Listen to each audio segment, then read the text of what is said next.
Akkam jirtu barattoota qaqqaalii bakka jirtanitti nageenya rabbii isin haa dhaqqabus jecha arrantan warri orderirraa gaafilee yuunivarsiitii qabadhe dhufeetiin jira haga xumura viidiyootti akkana wajjin turtan isinin jecha warri chaanaalii kanaaf haaraa taatan sabskiraayib laayik sheer godhuu hin irraanfatinaa.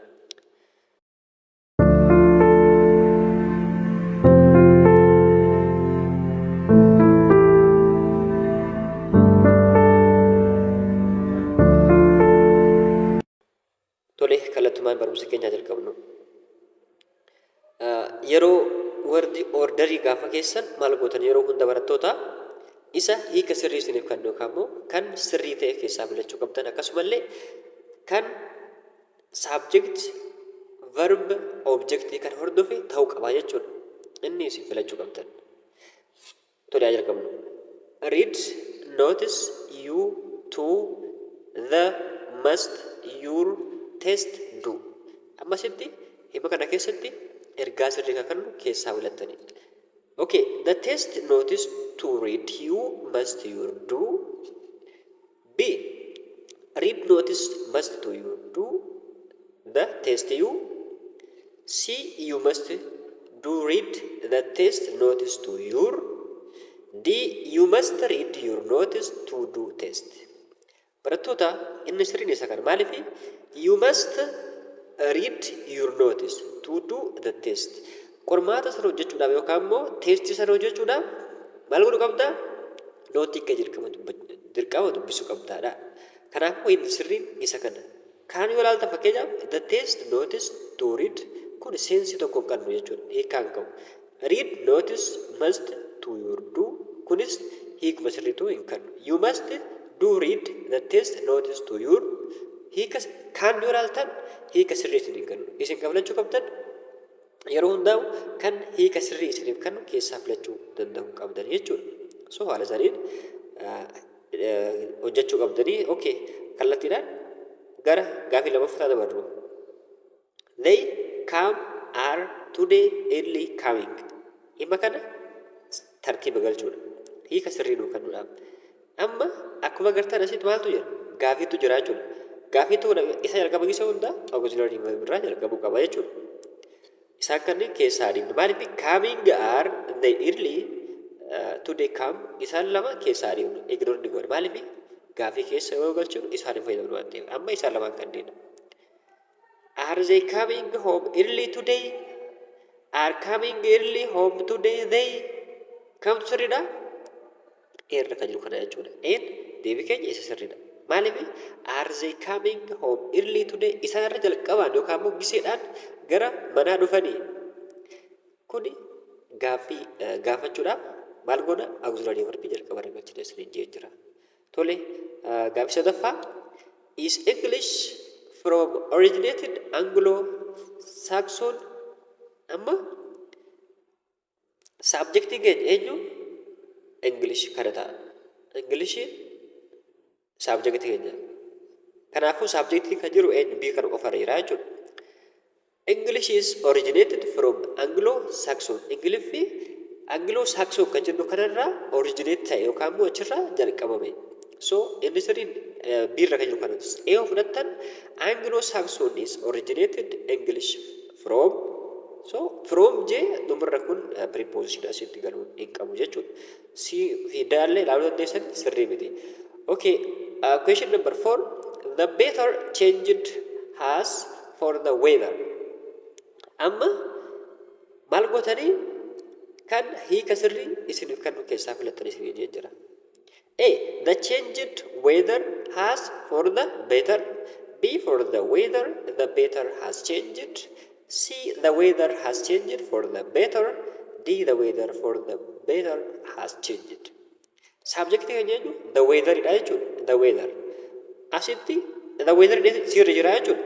The weather has changed. Changed for what? For the better. So in the sirriin sirra kan jiru kana jechuudha. 5. English nobody in house any knows here. Okay. Tartiiba galchinu. A. Her house knows nobody in any English. B. Nobody in English knows her any house. C. Nobody in her house knows any English. D. Her English in any house knows nobody. Inni sirriin sirra kan jiru kana. Sababiin isaa nobody in her house knows any English. Ingiliffa tasuma hin beekan jechuudha. Warri mana isin keessa jiru san Ingiliffa tokkollee namni beeku hin jirudha. Kanaafuu inni sirriin sirra kan jiru kana. D. Event now that comes the of big surprise. Okay, tartiiba gaafa galu hiika sirrii kan kannu isa kan. The big event comes the surprise of now. B. Now comes the big surprise of the event. C. The big surprise comes of the now event. D. The now big event of the surprise comes. In this reading, now comes the big surprise of the event. The big event comes the surprise of now. Kuni sa kita dure now in the surprise of now. Ini sering birra kajiru kun debi ken istirda jechuudha. Haala sariin deebisuu danda'uu qabdan. Hiika sirrii kan itti beekannu keessaa filattan yeroo hundaa. 7. They chat a home come and have can. A. They can come home and have a chat. B. They can chat a home and have come. C. They can have chat and come a home. D. They can have a home and come chat. Correct answer would be A. They can come home and have a chat. Haasa'u chat godhuu danda'anii mana dhufanii haasa'u yookaan immoo chat godhuu danda'anii. Itti sirriin isa kana jechuudha. Okay, question number 8. Good students are management lazy at not time. A. Not good students are at time management lazy. B. Good students at time management are not lazy. C. Lazy students are not good at time management. So, in this read, sirra kajiru kana jechuudha.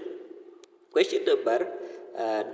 Her Abaaboo is as not a sister, so clever younger. A. Abaaboo, her younger sister, not so clever as. B. Abaaboo is not so clever as her younger sister. C. Her younger sister is not so clever, so Abaaboo. D. Not clever, so as Abaaboo is her younger. In this reading, is coming. Abaaboo is not so clever as her younger sister. In this reading, don't interrupt me. Interrupt while speak me. A. Speak me while I don't interrupt. B. Don't interrupt me while I speak. Kanaafuu salphumatti inni sirriin biirra kan jiru kana. Si walaaltan I speak me while I don't interrupt. D. Interrupt. Don't speak me while I interrupt. Kunis sirrii miti. Inni sirriin biirra kan jiru kana jechuudha. Question number 12. These days, these more to business are expanded. Encourage lending days banks money business. A. These days to encourage banks more money business are lending to expand. B. Business these days are lending banks to expand more money to encourage. C. Banks are lending more money these days to encourage business to expand. In the sirriin sirra kan jiru kana jechuudha. Diolaaltaan to encourage banks to expand business are lending more money these days. Kunis sirrii miti. Inni sirriin sirra kan jiru kana jechuudha. For other cultures, pluralist society is a requirement of a respect. A. Respect for other culture is a requirement of plurality society. B. A pluralist society is a requirement of respect for other cultures. C. Respect for pluralist society is a requirement for other cultures. D. For other culture, a pluralist society is a requirement for respect. It is a real. Respect for other culture is a requirement for a pluralist society. It is a real. Starting Two in lesson you to Addis Ababa have passed test in take driving order. A. Okay. A. In order to have a pass driving test in Addis Ababa, you to take lesson. B. You have to take a driving test in order to pass lesson in Addis Ababa. In order to pass driving lesson in Addis Ababa, you have to take a test. You have to take lesson in order to pass a driving test in Addis Ababa. In this dirra kan jiru kana jechuudha. You have to take a lesson in order to pass driving test. Qormaata konkolaachisummaa san darbuudhaaf lesson isa fudhachuu qabda. Addis Ababa keessatti yookaan immoo Finfinnee keessatti. So inni sirriin dirra kan jiru kana jechuudha. Senior Challenge Cup held in Addis Ababa was the AI Amount. AI Amount was held the Senior Challenge Cup in Addis Ababa. B. The AI Mount Senior Challenge Cup was held in Addis Ababa. This is the AI Mount Senior Challenge held in Addis Ababa was the cup. As it Addis Ababa was held in the AI Mount Senior Challenge Cup. The planet of the climate is changing. A. The planet is the changing of climate. B. The changing is climate of the planet. C. The climate of the planet is changing. D. The planet is changing the climate of. Question number 15. C. The climate of the planet is changing. One of the killer diseases in Ethiopia and kills thousands is malaria every year. A. Every year in Ethiopia, malaria is one of the killer diseases and thousands kills. B. Malaria is one of the killer diseases and kills thousands in Ethiopia every year. C. In Ethiopia is malaria one of the killer diseases every year and kills thousands. D. Malaria is one of the killer diseases and thousands in Ethiopia kills every year. Question number 16. The correct answer would be B. B. Malaria is one of the killer diseases and kills thousands in Ethiopia every year. Malaria maalidha? Dhukkuboota keessaa isa tokko ta'e kan waggaa waggaadhaan Itoophiyaanota maal godhu ajjeesaa jiru. So inni sirriin biirra kan jiru kana jechuudha. Abstinence of prevention of AIDS is the best form. A. Abstinence is the best form of prevention of AIDS. B. The best of prevention is abstinence form of AIDS. Abstinence of prevention of AIDS is the best form. D. Prevention of AIDS is the best form of abstinence. So barattoota inni sirriin eerra kan jiru kana jechuudha. Abstinence is the best form of prevention of AIDS. Tooftaa kun abstinence kan jennu kun tooftaa ittisa dhukkuba HIVT jechuudha. So haala saniin sirriidha. I am much older than younger but her look. A. I am older than her but much look younger. B. Much younger look I than her but I am older. C. I am much younger than her but look older. D. But I am older, look much younger than her. So in this read, I am older than her. I am older than her, but much look younger. Much look younger. So salumatti hiika sirrii kan itti kennu duraa duuba gaafa galee sirrii kan itti kennu keessaa filachuu qabdan qormaata irratti. Ethiopia Black Lion Abaaboo 1952 was Addis Ababa born on February in 10 hospital.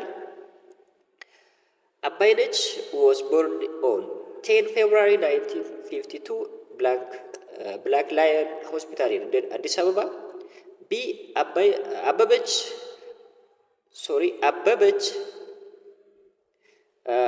was born in Ethiopia on February 1952 Black Lion Hospital.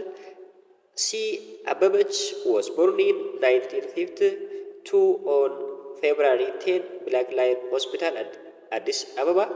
Abaaboo was born in Black Lion Hospital, Addis Ababa, Ethiopia on February 10, 1952.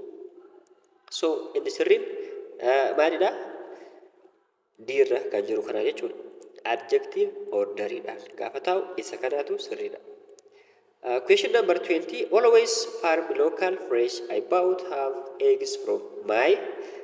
I have bought always fresh eggs from my local farm.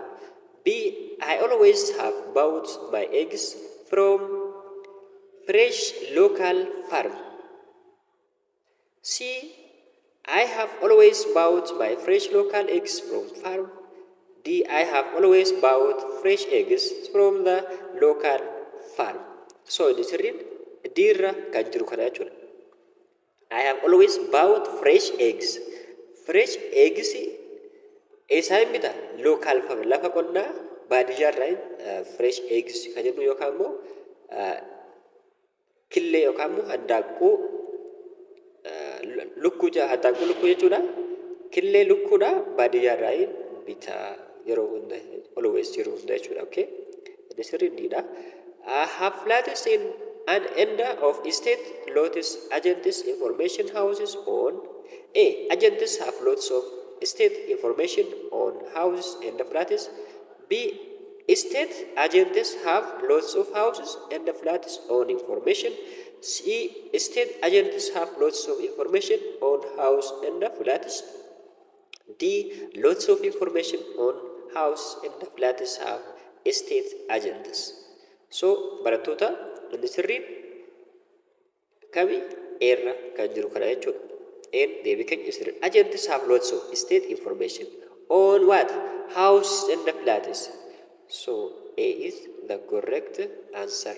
Center is the some stop city another heavy building government going traffic motorway of should which.